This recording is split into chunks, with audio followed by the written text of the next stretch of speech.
Everyone, welcome to my channel. So guys, आज हम spectroscopy का बॉर्न-ओपेनर अप्रोक्सीमेशन का जो टॉपिक है उसे कंप्लीट करेंगे। जो टॉपिक है एमएससी फर्स्ट सेम से लिया है मैंने और मोस्ट आईएमपी टॉपिक है गाइस, हमेशा एग्जाम में आता है, हमेशा ही। ठीक है, तो आपको बहुत अच्छे से तैयार करके जाना है।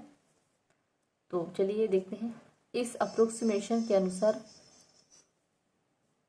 जब किसी मॉलिक्यूल का बनना तब तय होता है जब दो या दो से अधिक एटम मिलकर बना होता है। ठीक है, जब मॉलिक्यूल, इसमें क्या कह रहा है कि जब कोई मॉलिक्यूल बनता है या इसको ये इसी कंडीशन में बन सकता है जब क्या है, जो एटम हो दो से अधिक एटम मिलकर बना होता है। ठीक है, इसमें निहित ऊर्जा या टोटल एनर्जी, उसमें मॉलिक्यूल उपस्थित electronic energy, vibrational energy and rotational energy का मिला हुआ हो। ठीक है, उसमें हो तो इलेक्ट्रॉन एनर्जी टोटल बराबर होती है इलेक्ट्रॉनिक एनर्जी, इलेक्ट्रॉन वाइब्रेशन और इलेक्ट्रॉन एनर्जी रोटेशनल। ठीक है, इन सबसे मिलकर ही क्या बनता है, ये एक मॉलिक्यूल बनता है, यही कह रहा है इसमें। अब इसकी जो कुछ इम्पोर्टेंट बातें हैं या कुछ लाइन्स है तो उसे हम पढ़ लेंगे। यह एनर्जी पोटेंशियल ट्रांसलेशन एजुकेशन में इंक्लूड नहीं किए हैं क्योंकि यह क्वांटिजाइड नहीं होते हैं। इसके कारण ट्रांसलेशन एनर्जी को इसकी एनर्जी की तुलना में नगण्य मान लिया है।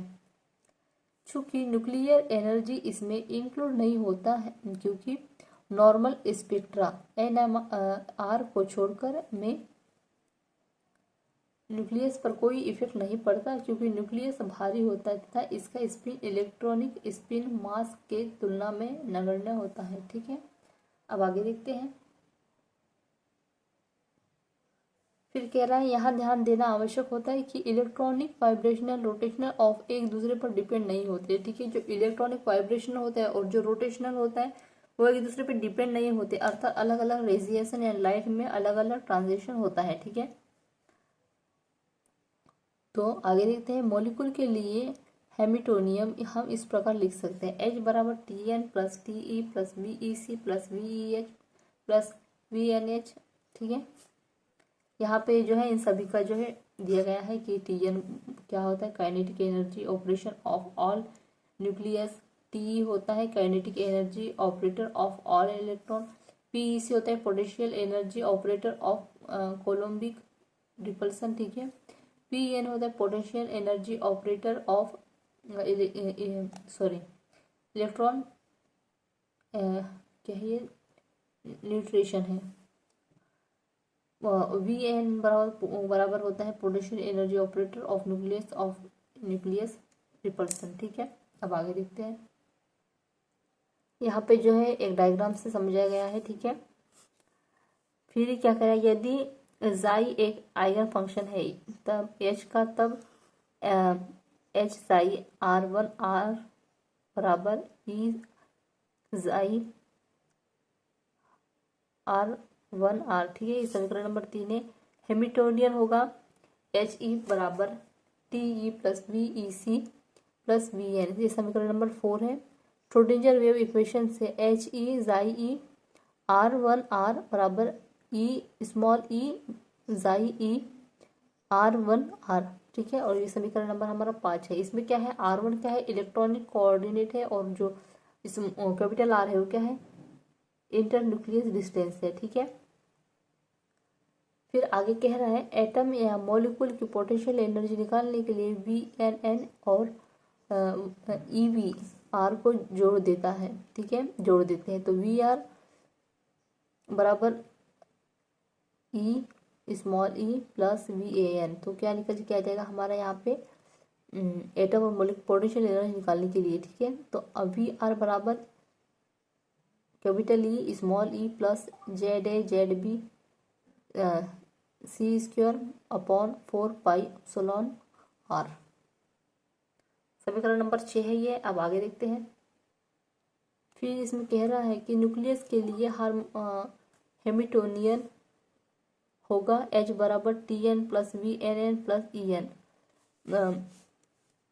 Tn plus VNN plus TE। जाई N बराबर EN जाई N। समीकरण नंबर 7 है, ये टोटल एनर्जी है। E बराबर EE plus EN। Wave function होगा इसमें जाई एन बराबर जाई व्यू जाई आर। जाई वी क्या है, इसमें वाइब्रेशनल वीगन फंक्शन है, ठीक है। तथा फर्स्ट ऑप्रेसिमेशन वेव फंक्शन हो जाएगा जाई बराबर जाई जाई वी और जाई आर, अर्थात टोटल एनर्जी ऑफ मॉलिक्यूल ई बराबर ई बराबर ई। यहाँ पे आप ध्यान दीजिएगा, मैंने ना थोड़ा गलत ले लिया है। यहाँ पे आपको क्या करना है, ये स्मॉल ई है, ठीक है, ये स्मॉल ई है, ठीक है। तो आप इसी में ध्यान दीजिएगा, ठीक है। अगर मैंने कहीं कहीं और अगर कैपिटल ई ही लिखा है तो आप इसे हटाकर स्मॉल ई लिख लीजिएगा, ठीक है। अब आगे देखते हैं फिर क्या है। इलेक्ट्रॉनिक ट्रांजिशन के स्पेक्ट्रम में वाइब्रेशनल चेंज होगा तो रॉ स्ट्रक्चर बनेगा, रोटेशनल चेंज होगा तो फाइन स्ट्रक्चर बनेगा। फिर प्योर रोटेशनल स्पेक्ट्रा के बारे में दिया गया है। डाइपोल मोमेंटम इलेक्ट्रॉन लो मास का होता है, इसे मोमेंटम के कारण न्यूक्लियस पर कोई प्रभाव नहीं पड़ता क्योंकि न्यूक्लियस इलेक्ट्रॉन की तुलना में भारी होता है। अतः इलेक्ट्रॉन स्पेक्ट्रा में न्यूक्लियस का सेपरेशन ही बॉन्ड ऑप्रेक्सिमेशन है।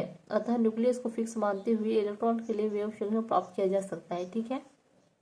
तो यहाँ पे जो है हमारा टॉपिक एंड होता है। काफी इजी सा टॉपिक है, ठीक है।